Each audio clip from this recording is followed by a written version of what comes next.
Pesquisas en espagnol veut dire enquête. En fait, l'artiste est allé refotographier des affiches qui sont tapissées partout dans la ville de Juarez. C'est une œuvre, je crois, qui pourrait s'appliquer ici au Québec ou au Canada.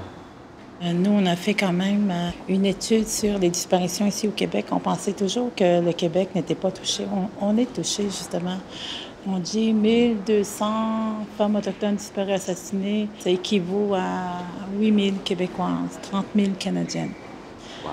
En fait, c'est des femmes qui sont complètement abandonnées par le système. Les enquêtes n'aboutissent jamais. Les cas des femmes autochtones ne sont pas prises en considération.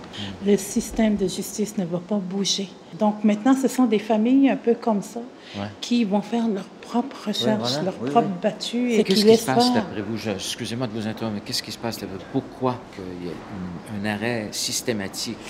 Parce qu'il y a une discrimination systémique qui est inexistante dans les services publics. C'est aussi brutal que ça. C'est aussi brutal que ça.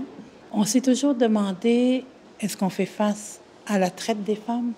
Est-ce que nos jeunes filles sont rendues dans un autre pays, prises en otage? Donc, c'est tous des questionnements de ce genre. On se pose la question, il y a certains crimes qui sont punis et d'autres qui sont impunis, n'est-ce pas? Voilà. Et quand l'impunité existe, ben ça ouvre une porte à une violence gratuite où nous, les femmes autochtones, nous allons être des bonnes cibles pour ces prédateurs. Est-ce qu'on peut appeler ça un silence des femmes ou est-ce qu'on peut dire que c'est un silence autour des femmes?